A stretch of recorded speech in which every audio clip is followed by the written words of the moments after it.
Hello and welcome guys. स्वागत है आपका मेरे न्यू वीडियो में।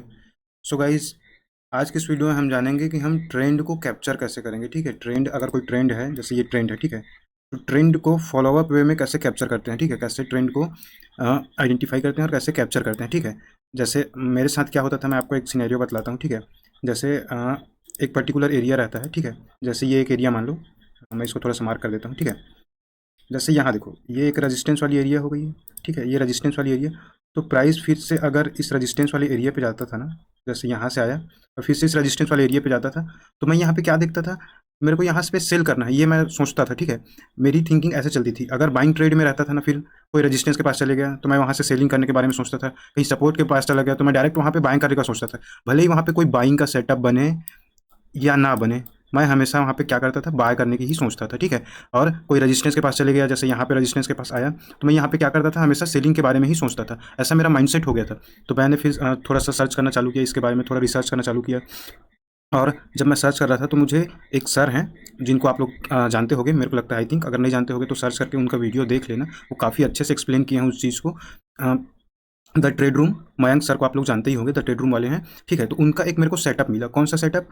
वो जो एक सेटअप होता है 9 ईएमए वाला, 9 ईएमए और 15 ईएमए। ठीक है, 15 ईएमए, ईएमए। इसमें क्या होता है, इसमें हम लोग ट्रेंड को कैप्चर करते हैं। क्या करते हैं, इसमें ट्रेंड को कैप्चर करते हैं। कैसे कैप्चर करते हैं, चलिए मैं आपको थोड़ा सा बतलाता हूँ। आपको क्या करना है, यहाँ पे जाना है इंडिकेटर वाले सेक्शन पे, यहाँ पे आपको टाइप करना है ईएमए।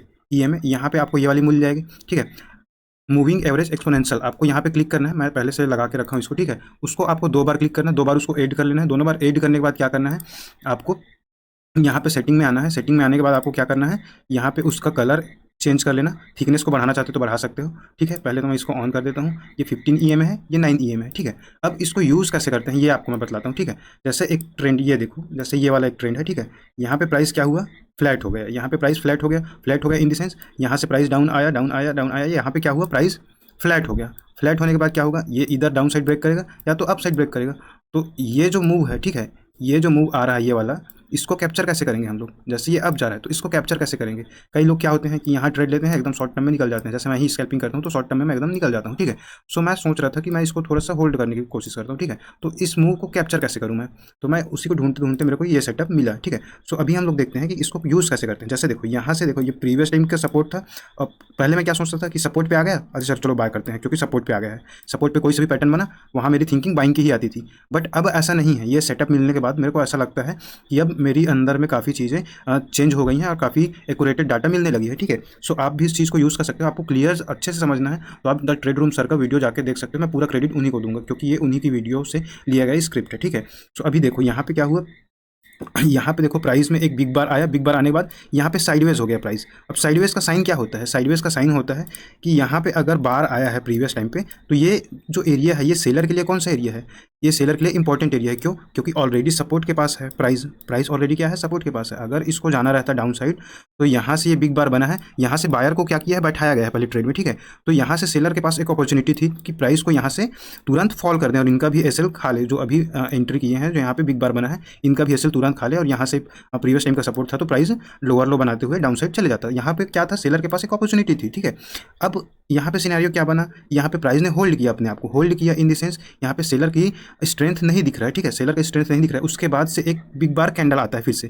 क्यों, क्योंकि प्रीवियस टाइम पे भी बिग बार कैंडल था और उसके बाद प्राइस ने होल्ड किया है अपना। सेलर लोग यहाँ पे वीक दिख रहे हैं और फिर से एक बाइंग कैंडल आता है। ठीक है, बाइंग कैंडल आता है, उसके बाद अभी आपको बाय नहीं करना है, उसके बाद एक रेड कैंडल आता है। जब भी ये प्राइस क्या होता है, ये ईएमए के पास आता है, जैसे ये 9 ईएमए है, 9 ईएमए के पास से फिर से ये निकलता है, तब आप इसमें यहाँ पे बाय कर सकते हो। यहाँ पे इस वाले पर्टिकुलर प्राइस पे बाय कर सकते हो और यहाँ से आप एक अच्छा मूव कैप्चर कर सकते हो। जब भी 9 ईएमए के पास आएगा आप बाय कर सकते हो। सेम एज ए सेलिंग के साइड पे। अभी ये वाली कंडीशन पे देखो, ये इसमें आप बाय नहीं कर सकते। क्यों, क्योंकि यहाँ पे बाय हुआ, ठीक है, एक फॉलोअप मिला, लेकिन यहाँ पे 9 ईएमए के पास में नहीं आया है ये, तो यहाँ पे वीकनेस का साइन यहाँ पे दिख रहा है थोड़ा सा। ठीक है, यहाँ पे प्राइस में डाइवर्जन होगा। आप RSI लगा के देख लेना, लेकिन मेरे को ये पहले से पता चल जाता है क्योंकि काफ़ी टाइम से जब चार्ट को रीड करते रहोगे आपको ना एक क्लियरली अंदाज़ा हो जाएगा उस चीज़ का कि कैसे प्राइस चल रही है, ठीक है। फिर देखो यहाँ पे एक सडन सेल ऑफ आया, सेल ऑफ आने के बाद क्या हुआ, फिर से रिटेस्ट हुआ 9 EMA के पास। जैसे ही ये रिटेस्ट हुआ यहाँ पे आपको सेलिंग का अपॉर्चुनिटी मिलता है, फिर से यहाँ पे सेलिंग का अपॉर्चुनिटी मिलता है 9 EMA के पास। फिर से प्राइस फ्लैट हुआ, फ्लैट होने के बाद क्या हुआ, ये ब्रेक किया है।